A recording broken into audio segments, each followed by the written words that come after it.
إله إلا الله وحده لا شريك له ولي الصالحين وأشهد أن محمدا عبده ورسوله وخاتم النبيين صلى الله عليه وعلى آله وأصحابه أجمعين. أما بعد, ikhwani fiddin wa akhwati fillah rahimani wa rahimakumullah. Alhamdulillah, kita bersyukur kepada Allah Subhanahu wa taala. Pada malam hari ini kita kembali melanjutkan kajian rutin kita dalam mengkaji Al-Qawaidul Muthla fi Sifatillahi Ta'ala wa Asma'ihi Al-Husna. Kaidah-kaidah dalam memahami nama-nama dan sifat-sifat Allah Subhanahu wa taala. Karya Syekh Muhammad bin Shalih Al-Utsaimin rahimahullahu taala. Kita masih di dalam penyebutan kaidah-kaidah seputar sifat-sifat Allah Subhanahu wa taala. Kaidah yang sebelumnya yang kita sudah bahas adalah kaidah yang ke-5, bahwa sifat-sifat Allah terbagi dua. Ya. Sifat-sifat subutiyah, atau kaidah yang kelima, sifat subutiyah terbagi dua, sifat dzatiyah dan fi'liyah. Sebelumnya disebut pembagiannya, Syekh membagi bahwa sifat Allah terbagi dua secara umum. Secara umum, sifat subutiyah dan sifat salbiyah atau biasa disebut dengan manfiyah. Sifat yang bentuknya penetapan dan sifat yang bentuknya penafian. Apa yang ditetapkan untuk Allah Subhanahu wa taala kita tetapkan, dan apa yang Allah nafikan untuk dirinya kita nafikan, dan kita tetapkan lawannya secara sempurna. Itu cara mengimani sifat salbiyah atau manfiyah yang sifatnya penafian. Karena yang Allah inginkan bukan semata-mata penafian, tetapi yang Allah inginkan adalah lawannya, penetapan lawannya secara sempurna. Kemudian di kaidah yang kelima beliau menyebutkan pembagian lagi bahwa sifat yang sifatnya subutiyah, penetapan, itu terbagi dua. Ada yang namanya sifat dzatiyah, ada yang namanya sifat fi'liyah. Sifat dzatiyah itu apa? Sifat yang terus menerus Allah bersifat dengan sifat itu. Itu sifat dzatiyah. Seperti pendengaran, penglihatan, kehidupan, ya, ilmu, qudrah, kemampuan, dan seterusnya. Syekh bahasakan lam yazal wala yazal muttasifan biha. Lam yazal yaitu tidak bermula sifat itu, wala yazal dan terus menerus Allah bersifat dengan sifat itu. Contoh-contohnya jelas ya. Kemudian ada yang namanya sifat fi'liyah. Fi'liyah ini sifat yang terkait dengan perbuatan Allah, terkait dengan kehendak Allah. Paham ya? Kalau Allah kehendaki, Allah lakukan. Tapi kalau Allah tidak kehendaki, Allah tidak lakukan. Kenapa? Karena sesuai dengan hikmah Allah Subhanahu wa ta'ala. Faham? Tapi ingat, satu perkara yang saya ingatkan, bukan berarti ketika Allah Subhanahu wa ta'ala tidak melakukan perbuatan itu. Misalnya apa? Turun. Nabi sebutkan Allah turun sepertiga malam. Berarti perbuatan ini fi'il, ya, Allah lakukan di waktu tertentu dan tidak melakukannya di waktu tertentu. Jelas? Betul ya? Ya. Allah lakukan di tempat atau di waktu tertentu dan tidak melakukannya di waktu tertentu. Dibahasakan fi waktin duna wakt. Fi waktin duna waktin. Pada waktu tertentu dan tidak di waktu tertentu. Seperti turun cuma di malam hari, sepertiga malam. Ya.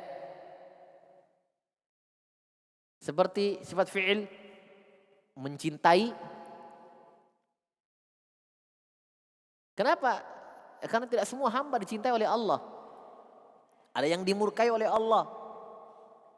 Ya. Berarti Allah lakukan di satu keadaan pada orang tertentu dan Allah Subhanahu wa taala tidak memberikannya kepada yang lain. Berarti terkait dengan apa? Kehendaknya, hikmahnya. Tetapi bukan berarti ketika Allah Subhanahu wa taala tidak melakukannya, bukan berarti sifat itu hilang dari Allah, dinafikan dari Allah. Itu penting untuk dipahami.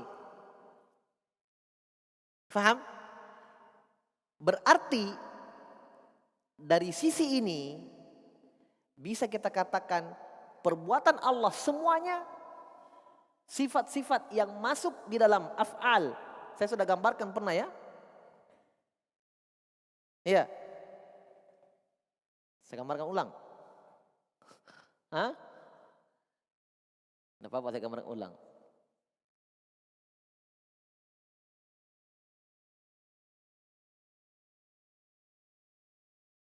Af'al. Masuk di bawah jenis perbuatan. Af'al itu jamak fi'il ya, perbuatan. Masuk di bawah af'al. Misalnya, kenapa begini?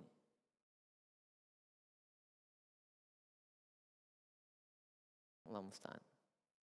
Misalnya, al-kalam. Apa lagi? An-nuzul. Apa lagi? Berbicara, turun. Iya. Al-mahabbah, cinta. Ini semuanya masuk di bawah jenis af'al. Paham? Bisa dipahami ini? Paham ya? Paham sampai sini? Masih banyak pembagiannya, hanya tidak cukup ini. Tempat tulisannya. Taib, semuanya masuk di bawah jenis perbuatan Allah. Banyak kan perbuatan Allah? Jelas ya? Nah, ketika Allah Subhanahu wa taala tidak melakukan perbuatan itu, Allah hanya lakukan pada tempat atau waktu tertentu. Bukan berarti jenis perbuatan itu hilang dari Allah, dinafikan dari Allah. Paham? Berarti kita katakan jenis-jenis ini dan seterusnya dari perbuatan Allah juga tidak ada mulanya. Paham? Beda dengan kita. Kita bicara misalnya kalam. Kalam. Dulu kita tidak berbicara, ikhwan sekalian. Iya kan? Nanti Allah berikan kemampuan kita bicara pada waktunya. Sebelumnya tidak bisa. Beda dengan Allah Subhanahu wa taala. Bukan berarti ketika Allah tidak berbicara kepada nabi dan rasul yang lain, atau belum berbicara kepada Nabi Musa karena Nabi Musa belum terutus, bukan berarti Allah tidak mampu bicara. Kenapa? Karena kalam masuk di dalam jenis fi'il, perbuatan, dan perbuatan Allah tidak ada mulanya. Paham? Bukan dulu ketika kita katakan Allah tidak mampu kemudian baru mampu. Perbuatan Allah terkait dengan apa? Hah?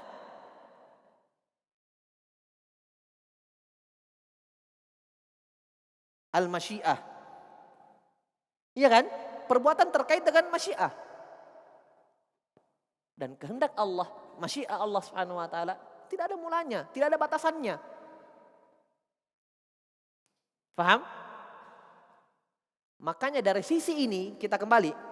Dari sisi ini, satu sudut ini, semua sifat-sifat fi'il ini, jenis-jenis fi'il ini kembalinya kepada zat Allah Rabbul Alamin.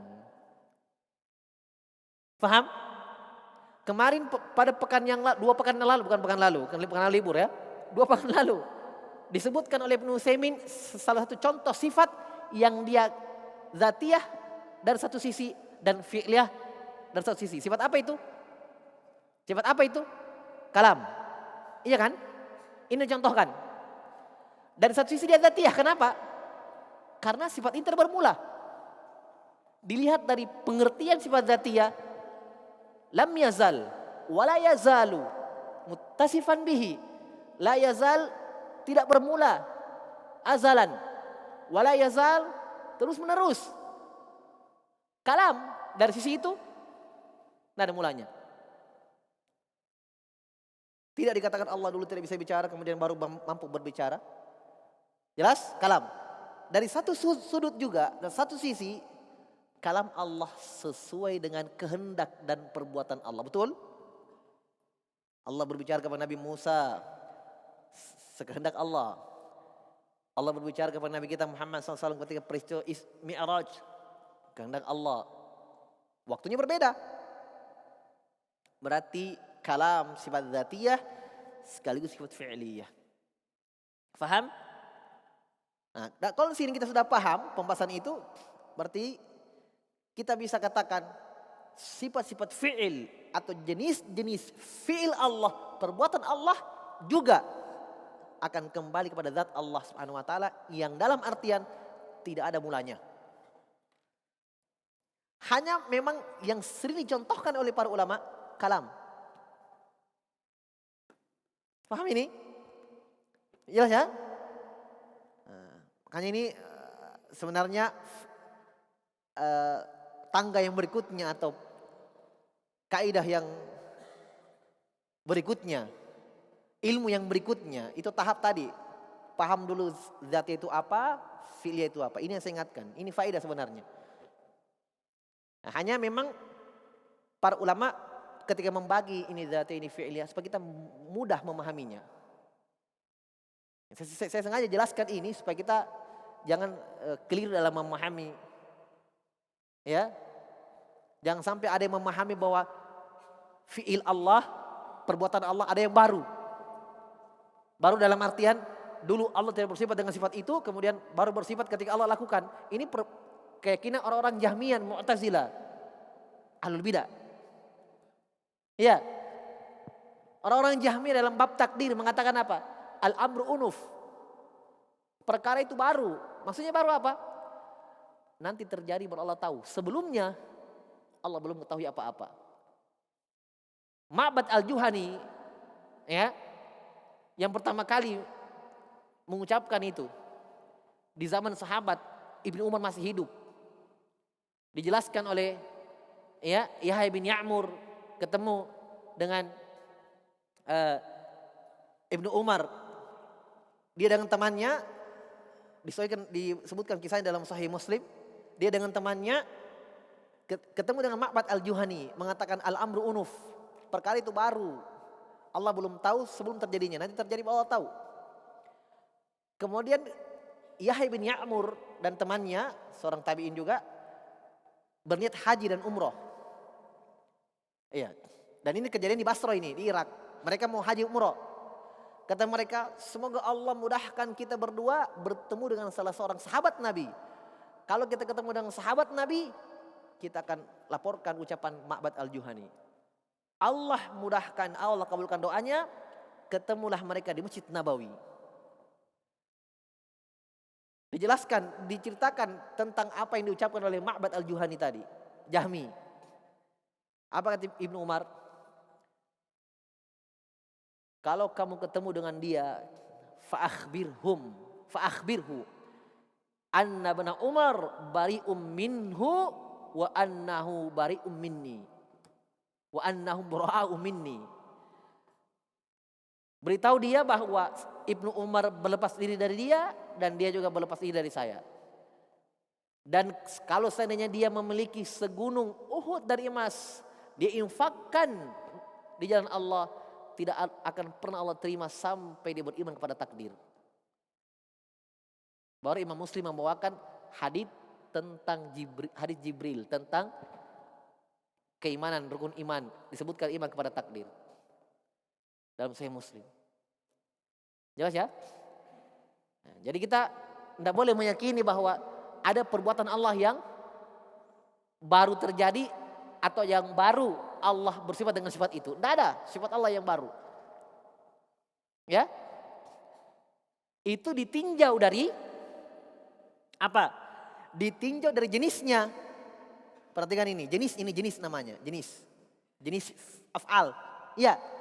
Tapi kalau ditinjau dari afrodnya, nah, satu-satunya kalam bicaranya Allah, turunnya Allah hari ini, besok, ya, cintanya Allah kepada orang-orang yang beriman. Itu namanya afrod.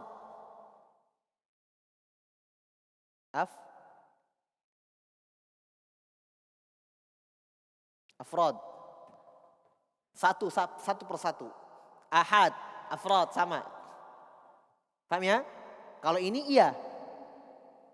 Baru terjadi. Kapan? Ya pada waktu itu. Tapi ditinjau dari jenis ini baru atau tidak? Ditinjau dari jenisnya ini baru atau tidak? Hah? Baru atau tidak? Tidak. Yang baru yang mana? Jenis ini, afrodnya, satu persatunya. Baru terjadi pada waktu itu. Tapi ditinjau kita mundur kembali. Lihat jenisnya fi'il Allah, jenis perbuatan Allah tidak ada awalnya. Kalau kita semua jenis perbuatan afrodnya baru semua. Kita dulu tidak ada. Baru ada. Itu makhluk. Allah tidak. Paham ini kawan? Paham ya? Baik. Kita baca kaidah yang ke-6. Ini cuma sedikit muroja supaya segar ingatan antum. 2 pekan. Qala rahimahullahu taala al-qaidatus sadisah. Kaidah yang ke-6.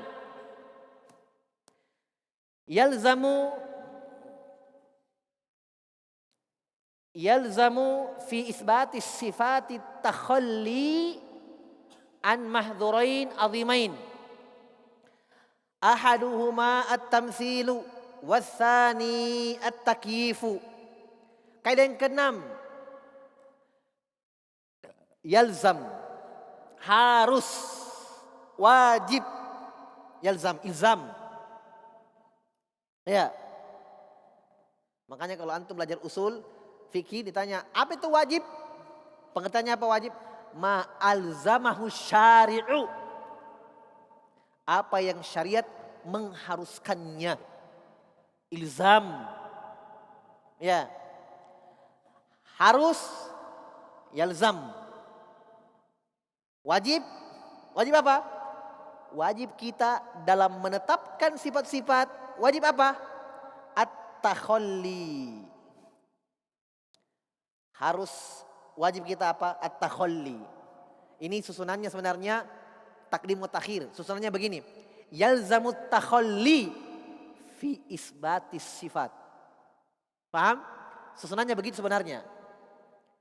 Jadi yang kita diharuskan, ya, ketika menetapkan nama-nama Allah dan sifatnya harus, ya, at-takhalli. Apa takhalli? Menghilangkan, membuang, ya, menjauhkan. Makanya WC, kakus, WC, ya, tempat buang air besar dikatakan al-khala. Kana Nabi sallallahu alaihi wasallam idza dakhala al-khala qala Allahumma inni a'udzubika minal khubuthi wal khaba'isi. Adalah Nabi SAW ketika masuk al-khala, tempat kosong. Maksudnya apa? Tempat buang hajat. Makanya kita tidak boleh tinggal-tinggal lama-lama di situ. Bukan tempat menghayal itu. Keluar, ya kan? Karena kata Nabi SAW, innaha muhtadarah. Tempat itu dihadiri oleh jin. Ya, makanya dia dikatakan khala, tempat yang dikosongkan. Ya, taib. Jadi wajib untuk membuang atau menghilangkan. Ketika kita menetapkan sifat-sifat Allah, kita buang mahdhurain Dua yang haram, mahdzur, dua yang dilarang, dan besar. Dua keharaman yang besar. Faham? Apa itu? At-tamtsilu. Satu. Yang kedua asani at-takyifu. Tamsil itu bahasa Arabnya, bahasa Indonesianya artinya menyerupakan. Masal artinya yang sama. Ya. Kalau saya katakan ini mislu hadza, hadza mislu hadza, sama persis. Tidak ada bedanya. Kalau saya katakan syabih, ya, artinya juga sama, artinya sama, mirip. Kalau saya katakan hadza syabihu hadza atau shibhu hadza, ini mirip dengan ini. Mirip tapi ada yang beda. Satu atau dua sisi yang beda, tapi kebanyakannya sama. Itu syabih namanya. Kalau masil atau mislu sama, persis. 100 sama. Tidak ada bedanya. Paham? Ada lagi satu, nadhir. Nadhir. Apa itu nadhir? Sama, tapi hanya 1, 2, 3 yang sama. Pada benda itu, pada sesuatu itu. Kebanyakan sifatnya beda, tapi ada 1, 2, 3 yang sama. Dikatakan nadhir. Semuanya ini ternafikan dari Allah Subhanahu wa taala pada sifat-sifatnya dengan makhluk. Tidak ada masil, tidak ada syabih, tidak ada nadhir. Paham? Hanya yang dipakai dalam Al-Qur'an tamsil pada firman-Nya laisa kamitslihi syai'. Tidak ada yang serupa dengan Allah sedikit pun. Jelas? Makanya itu yang dipakai dalam buku. Kenapa? Ittiba'an lil Qur'an. Mengikuti Al-Qur'an. Tapi kadang antum dapatkan ucapan ulama, iya, laisa lahu tashbihan. Tidak ada yang serupa dengan Allah. Sama saja penyerupaan. Hanya kalau kita katakan perbedaannya itu tadi perbedaannya, tapi intinya sama, tidak ada penyerupaan. Paham ya? Taib. Itu tamsil. Takyif dari kata kaifa. Apa artinya kaifa? Kaifa haluk. Apa artinya kaifa? Bagaimana kan? Kaifa, bagaimana? Kabarmu, kaifa haluk. Takyif, kaif, pembagaimanaan. Takyif sebelum kita baca uraian Ibnu Utsaimin, saya jelaskan dulu takyif. Takyif ada 2 bentuk. Pertama bertanya bagaimananya. Bagaimana tangan Allah? Bagaimana pendengarannya? Bagaimana istiwanya Allah? Bagaimana turunnya Allah? Bagaimananya? Bagaimana jarinya Allah? Tanya. Ya, ini takyif. Ini haram, tidak boleh bertanya. Haram. Ya. Makanya ketika Imam Malik ditanya, lagi menyampaikan hadits ini, murid-muridnya banyak. Beliau baca firman Allah, Ar-Rahmanu 'alal arsy istawa. Allah yang Maha merahmati istiwa di atas arsy-Nya. Tinggi, menetap di atas arsy-Nya. Ada yang bertanya muridnya, "Ya Aba Abdillah, kaifastawa?" Kaifastawa? Ya Aba Abdillah, kunyanya Imam Malik. Bagaimana itu istiwanya Allah? Dia tanya bagaimananya, kaifa. Kalau diganti sifatnya, tangan misalnya berarti bagaimana tangannya Allah? Ganti lagi misalnya jari. Bagaimana jarinya Allah? Hanya ini dia tanya apa? Istiwa. Karena Imam Malik kebetulan baca ayat itu. Ar-Rahman al-arsy istawa. Kalau mungkin sebenarnya Imam Malik membaca bal yadahu mabsuutatan, bahkan kedua tangan Allah terhampar, maka mungkin dia tanyakan, ya Abu Abdillah, kaifal yadu? Bagaimana tangan itu? Apa jawaban Imam Malik? Jawaban Imam Malik kaidah ahli sunnah, jawabannya. Kaidah paten dari ahli sunnah, dijadikan kaidah muttaridah, kaidah yang paten. Kata Imam Malik rahimahullah, al-istiwa'u ma'lum. Istiwa itu jelas. Maklum. Apanya maklum? Maknanya. Faham? Tidak ada yang tidak tahu makna istiwa. Istiwa artinya tinggi di atas menetap. Istiwa ikhwan kalau bergandengan dengan an, ada an antum lihat, apakah itu sebelumnya istiwa atau setelahnya kata istiwa, maka tidak ada makna lain dalam bahasa Arab kecuali istiwa disebut bermakna apa? Bermakna di atas, bukan afan, ala. Salah ucap. Kalau saya ulangi, ada kata istiwa, setelahnya ada ala atau sebelumnya ada ala, maka maknanya bermakna, kata Ibnu Qayyim 4 maknanya. Bermakna istaqar, menetap, bermakna irtafa, naik, tinggi, bermakna su'ud, naik juga, bermakna ulu, tinggi. Tidak ada makna yang lain. Ketika istiwa bergandengan dengan ala. Ar-Rahmanu ala, nah atau ada ala. Alal arsy istawa. Walladzi khalaqas samawati wal arda fi sittati ayyam, tsumma istawa ala, ada ala lagi. 7 tempat dalam Al-Quran tentang istiwa, semuanya ada ala di situ. Semuanya sama lafadznya kecuali surat Toha yang Ar-Rahman ala arsy istawa. Semuanya summa stawa alal arsy, kecuali Ar-Rahman, kecuali surat Toha yang lafadznya Ar-Rahmanu ala arsy istawa. 7 tempat dalam Al-Quran. Paham? Imam Malik mengatakan istiwa itu jelas. Sampai disebutkan dalam bahasa Arab, buku bahasa Arab. Ada orang Arab Badui pegunungan tinggal di gunung dia, rumahnya. Datang temannya berziarah. Ziarahi temannya. Maka teman yang tinggal di gunung mengatakan kepada yang dibawa temannya, Ta'al, istau alayya. Istau alayya. Beristiwalah kamu ke sini. Apa maksudnya? Hah? Naik. Dia pakai istiwa, karena itu dimaklumi dalam bahasa. Istiwa itu naik ke atas, tinggi. Kan dia tinggal di gunung. Dia panggil temannya, istawa alayya. Ke sini, naik ke sini. Istiwa. Ini bahasa sehari-hari loh. Ya kan kita bukan orang Arab, Al-Quran berbahasa Arab, ya kita kembalikan ke makna mereka. Kan begitu. Dan itu yang mereka tetapkan maknanya. Makanya belajar nahwu. Iya kan? Belajar bahasa Arab. Bil wada'. Bil wadil Arab. Penetapan orang Arab. Apa makna yang mereka pahami dan mereka anggap itulah maknanya. Dikembalikan kepada mereka. Di sini ikhwan, kalau kita belajar bahasa Arab, tidak bisa al-bidah mempermainkan kita dengan syubhatnya. Tidak bisa. Kalau kita paham bahasa Arab. Karena ada hakimnya di situ. Hakimnya apa? Bahasa Arab.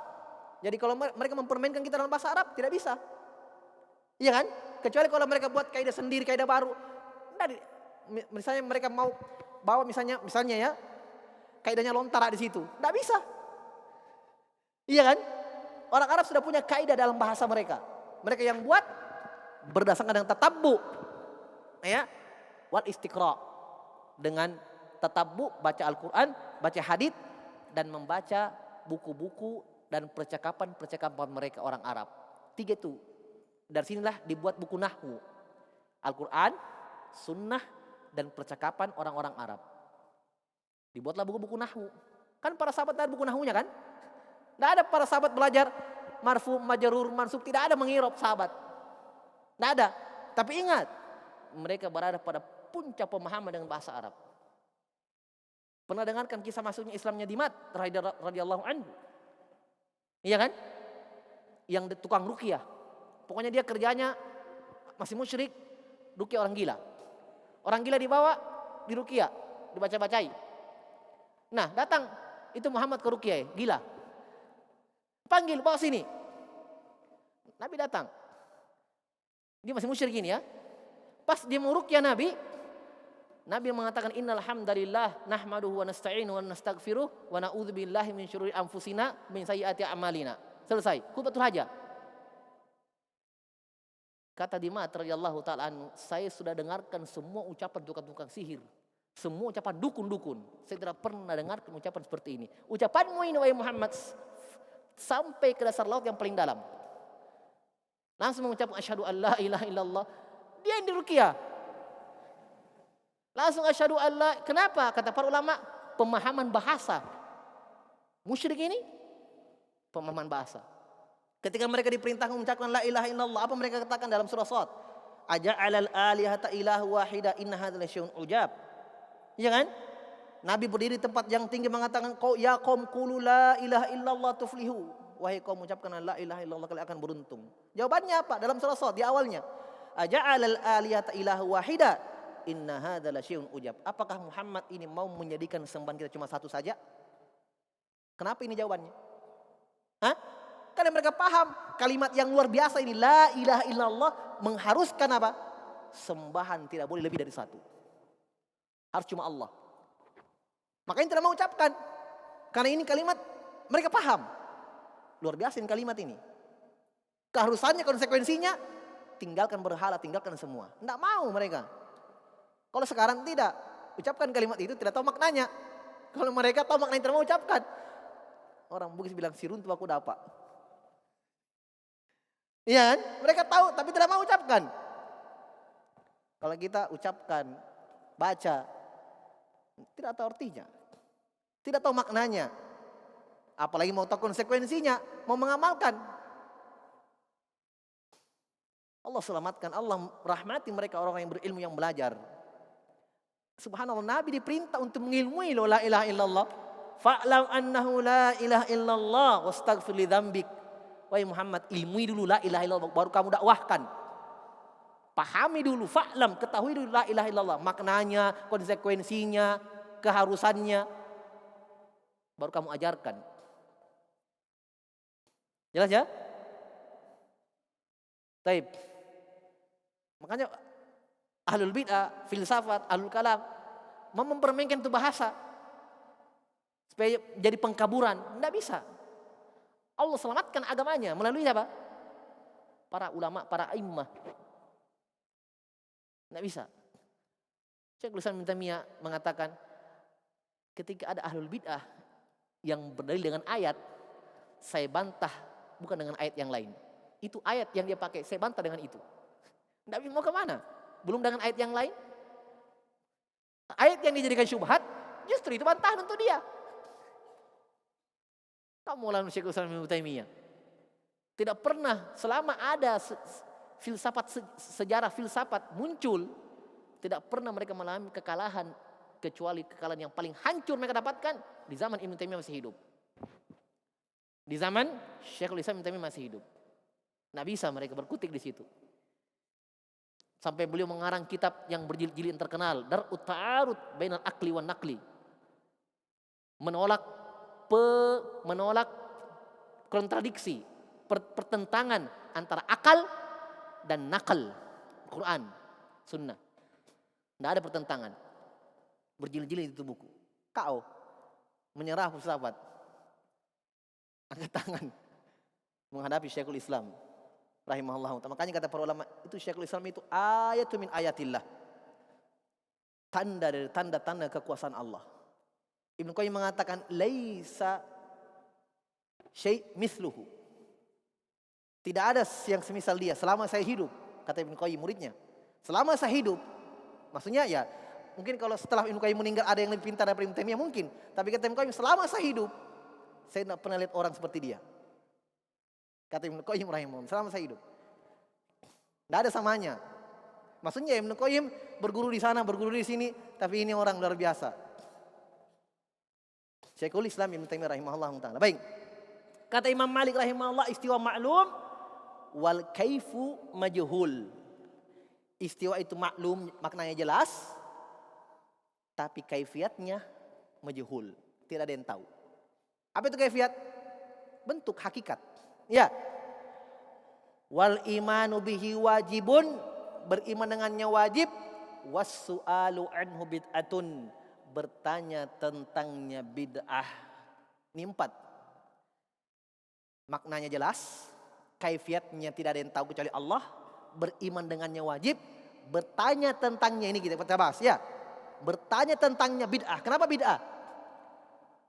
Kenapa bisa dikatakan bertanya kaifa, bertanya bagaimana sifat Allah, bagaimana bid'ah? Hah? Bertanya tentang itu berarti urusan agama, tentang Allah Subhanahu wa taala. Tidak ada pertanyaan dari Nabi sallallahu alaihi wasallam ketika beliau mempelajari Al-Qur'an dari Jibril. Para sahabat tidak bertanya dan mereka mempelajari harfan-harfan, huruf per huruf dari Nabi SAW, tidak ada pertanyaan dari sahabat. Dan tidak ada yang mengalahkan kecemburuan, semangat, keingintahuan tentang agama daripada sahabat. Paham? Berarti kalau kita merasa lebih ingin tahu,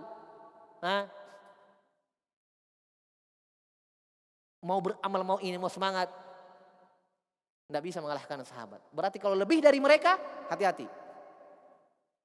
Karena tidak ada amalan, tidak ada akidah, baik amalan zahir atau akidah, yang mereka tidak amalkan dan mereka tidak yakin. Tidak ada itu. Pasti mereka sudah mendahului. Paham? Makanya kata Umar bin Abdul Aziz, ya, di dalam ucapan yang masyhur dinukil oleh Ibnu Qudamah dan Mumatul I'tiqad, kif haitsu waqafal qaum fa innahum an ilmin nafizin kaffu. Kata Umar bin Abdul Aziz, diamlah, berhentilah di mana kaum itu para sahabat diam dan berhenti. Jangan pernah kamu lebihi mereka. Jangan pernah kamu lewati batasnya mereka. Karena tidak ada amalan, tidak ada akidah yang kita sudah yakini, pasti mereka sudah yakini. Kalau ada yang kita yakini, mereka tidak yakini, hati-hati itu. Iya kan? Hati-hati. Ada yang kita yakini, ada yang kita amalkan, mereka tidak amalkan. Dipertanyakan kita, dari mana kita ambil? Apakah mungkin kita tahu mereka tidak tahu? Atau mungkin itu bagian dari agama tapi mereka sembunyikan? Iya, sehingga mereka tidak amalkan, mereka tidak sampaikan kepada manusia. Ini semua tuduhan-tuduhan, ya, konsekuensi yang batil untuk para sahabat. Berarti tinggal satu kemungkinannya. Apa yang kita amalkan itu tidak ada tuntunannya. Itu saja. Kalau kemungkinan yang tadi itu tidak mungkin. Mereka tahu, tapi mereka tutup mulut. Ya. Atau kita tahu, mereka memang tidak tahu. Dua ini tidak ada. Tinggal satu kemungkinan, yang ketiga. Apa itu? Yang kita amalkan itu tidak ada tuntunannya. Itu benar. Iya kan? Masa sahabat bagaimana caranya? Nah, mereka langsung bersentuhan dengan Nabi, melihat Nabi SAW. Apalagi tentang urusan Allah. Perkaranya Allah, sifat Allah. Jangankan tentang hukum halal dan haram saja, ya. Kita tidak boleh berbicara tanpa dalil, tanpa hujah. Wala taqulu lima tasifu alsinatukumul kadhiba hadza halalun wa hadza haram. Litaftaru 'ala Allahil kadhib. Jangan kamu sifatkan, kamu ucapkan apa yang kamu tidak tahu, ini halal, ini haram. Berdusta atas nama Allah, apalagi tentang diri Allah, luar biasa. Makanya bertanya-tanya kata Imam Malik bid'ah. Dan beriman dengannya wajib. Yang terakhir Imam Malik memerintahkan muridnya untuk mengusir, keluarkan orang ini. Berbahaya ini. Diusir dia. Karena memang mengkhawatirkan, mempengaruhi yang lain. Paham ya? Itu takyif. Jadi takyif bertanya tentang hakikat sifat Allah. Bentuk takyif kedua bukan bertanya. Dia menghayalkan, membagaimanakan bentuknya, menentukan dalam pikirannya. Disinilah bedanya ikhwan, takyif dan tamsil. Paham? Kalau tamsil, dia samakan dengan apa yang dia lihat pada kenyataan. Paham? Misalnya katakan tangan Allah sama dengan tangan kita, ada kukunya, ada urat-uratnya, begini persis. Tamsil. Kalau takyif, tidak. Dia di dalam pikiran. Kayaknya begini nih. Dia gambarkan, oh ini lebih ngeri nih. Khayalan tingkat tinggi nih kalau begini nih. Kadang tidak ada kenyataannya, dia pikirkan. Ini takyif. Haram juga. Paham? Takyif ini dua bentuk haram. Membagaimanakan, sekali lagi bertanya dan menghayalkan. Kata Allah, wa imma yanzaghannaka syaitanu nazghun fasta'id billah. Ketika syaitan membisikkan kamu dengan bisikan-bisikan nazghun, nazagh, godaan-godaan, hasutan-hasutan, bisikan, kata Allah Subhanahu wa taala, fasta'id billah, minta perlindungan kepada Allah. Dan ingat, bagaimanapun kita hayalkan itu Allah, ya, pasti bukan begitu dan lebih sempurna dari itu. Bagaimanapun kita hayalkan Allah. Kita mau kasih indah-indah bagaimana. Pasti bukan begitu dan lebih dari itu. Pasti bukan begitu. Kalian pernah lihat. Haram. Paham ya? Ini dua yang diperlu. Kenapa cuma dua Ustadz? Ada taktil, ada takwil. Kenapa dua disebutkan? Jawabannya mudah. Taktil menolak, takwil memalingkan. Ada karena ada ini yang pertama ini. Ini yang paling bahaya ini. Tamsil. Makanya cuma ini yang karena yang lain, pemahaman bid'ah yang lain, itu anak dari tamsil. Makanya ini orang tuanya ini orang dikesilang. Anaknya banyak di bawah. Ini dulu yang penting. Hilangkan tamsil. Insya Allah tidak akan ada taktil. Taktil itu apa? Menolak. Ya. Menolak. Allah tidak mendengar, Allah tidak melihat, Allah tidak memiliki tangan, Allah. Taktilnya orang Jahmiyah dan Mu'tazilah, semua sifat-sifat ditolak. Jahmiyah kecuali satu yang ditetapkan. Apa itu? Allah itu mawjud. Allah itu ada. Tapi sifat-sifatnya tidak ada. Alasannya apa kira-kira mereka taktil? Karena kalau kita katakan Allah Subhanahu wa taala punya sifat pendengaran, punya ilmu, punya kudrah, mengharuskan Allah banyak. Yang kedua, sama dengan kita, tangan punya tangan juga, pendengaran kita punya juga. Maka mereka tolak semuanya karena sudah ada pemahaman penyerupaan dari awal. Paham? Takwil. Apa takwil?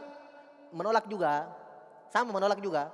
Tetapi bedanya dia mendatangkan makna baru. Paham ini? Paham? Turun. Tidak turun.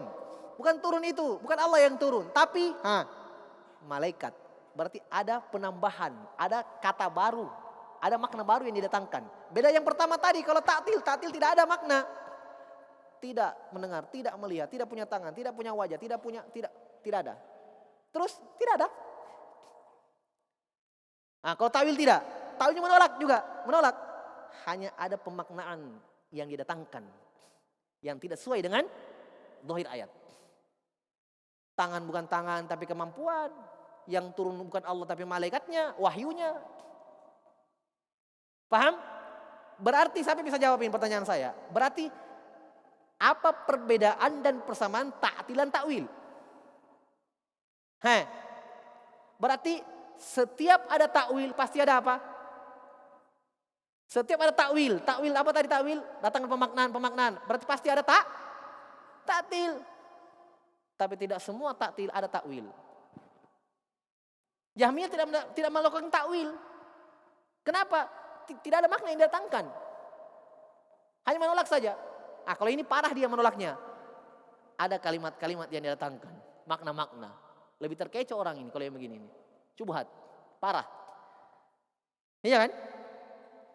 Dan ngeri sekali syubhatnya karena yang didatangkan makna-makna mirip dengan sifat. Padahal sebenarnya jauh. Kalau kita baca ikhwan, sangat mengerikan syubhatnya. Dia baca ayat-ayat tentang rahmat. Iya, Allah merahmati hambanya. Dalam ayat, Masya Allah, Bismillahirrahmanirrahim, Ar-Rahman, Masya Allah. Apa kata mereka? Allah tidak merahmati. Bukan rahmat maksudnya, bukan kasih sayang. Tapi rahmat di situ adalah ingin membalas. Iradatus thawab. Ini cabang Asy'ariyah ini. Kalau kita baca bukunya mungkin, oh iya betul. Jadi Allah tidak merahmati, tidak menyayangi, tidak. Tapi ingin membalas. Ya, subhanallah, dia tafsirkan sifat dengan sifat Allah yang lain. Intinya apa? Ini tidak ada ini. Rahmat tidak ada. Kita katakan ya akhi, iradah itu sifat Allah yang lain. Rahmat sifat Allah yang lain. Paham? Ini konsekuensi dari sifat rahmat, ini iradah sawab. Kalau Allah menyayangi hambanya, ya Allah kabulkan amalannya, permintaannya, Allah terima amalannya, Allah balas pada hari kiamat. Ya kan? Tapi itu bukan rahmat, lain. Konsekuensi dari sifat rahmat. Halus kan? Intinya takwil, ikhwan. Pemalingan yang mereka inginkan. Makanya dia cari kalimat-kalimat yang mirip, mendekati. Itu bahaya. Makanya kadang Saya sudah sering sebutkan di beberapa tempat majelis tentang mushaf-mushaf yang terjemahan itu. Hati-hati membelinya. Banyak yang menerjemahkan disusupkan pemahamannya. Saya pernah dapat tangan. Ya. Yadullahi, situ dikatakan bal yadahu mabsutan yunfiqu kaifa yasha. Dalam surah Al-Maidah ya, bahkan kedua tangan terhampar. Dia katakan tangan dalam kurung kekuatan. Apa yang dalam kurung di situ? Itu orang Mekah bilang nasa itu yadun tangan artinya. Dia kasih dalam kurung lagi kekuatan. Kira-kira apa tujuannya kasih dalam kurung itu kekuatan? Apa kira-kira tujuannya? Kamu kasih rancu orang. Iya kan? Dalam kurung kekuatan. Mana ada tangan di situ yang Allah inginkan, tangan asli, hakiki. Tidak ada lagi kekuatan, tidak ada. Allah cipta Adam alaihissalam dengan kemampuan. Iya kan? Kalau tangan situ kemampuan, apa perbedaan Adam dengan kita? Coba tanya itu mereka. Kalau misalnya tangan situ dalam ayat, ya iblis mana ka antas jadi makhluk biyadaya. Wah iblis, apa yang menghalangi kamu untuk sujud dengan yang saya cipta dengan kedua tanganku? Itu Adam alaihissalam. Kalau tangan di sini yadun, kemampuan, kudroh seperti mereka katakan, berarti wahai iblis, apa yang menghalangi kamu untuk sujud dengan yang saya cipta dengan kedua kemampuanku? Kita bahas, kita teliti ini. Kemampuan kita dicipta oleh Allah dan kemampuannya? Hah? Dengan kemampuan Allah. Apa yang kita dengan Adam? Sementara ini ayat adalah penyebutan maziyah Adam alaihissalam, keistimewaan Adam alaihissalam. Allah cipta langsung dengan tangannya. Kalau kemampuan kita dengan kemampuan Allah juga, semua kita dengan kemampuan Allah. Tidak ada perbedaan kita dengan Adam kalau begitu. Iya kan? Berarti ayat itu tidak ada yang Allah inginkan yang lain kecuali tangannya. Tapi tangan hakiki kama yaliku bijalalih. Sebagaimana yang pantas dan sesuai dengan kebesaran dan kemuliaannya. Selesai. Jelas ya? Jadi ini 4 ini. Antum sudah dapat ilmu, Masya Allah. Tamtsil, takyif, ta'wil, dan ta'til. Semuanya ya dibuang. Jauhkan ketika menetapkan sifat-sifat Allah. Hanya, sekali lagi, hanya 2 yang Ibnu Utsaimin sebutkan. Karena yang 2 yang lain tadi, ta'wil dan ta'til, hasil dari apa? Tamtsil. Baik, kita cukup dulu. Sudah masuk Isya. Wallahu a'lam bishawab. Subhanakallah bihamdika. Asyhadu an la ilaha illa anta astaghfiruka wa atubu ilaik. Wa akhiru da'wana alhamdulillahi rabbil alamin.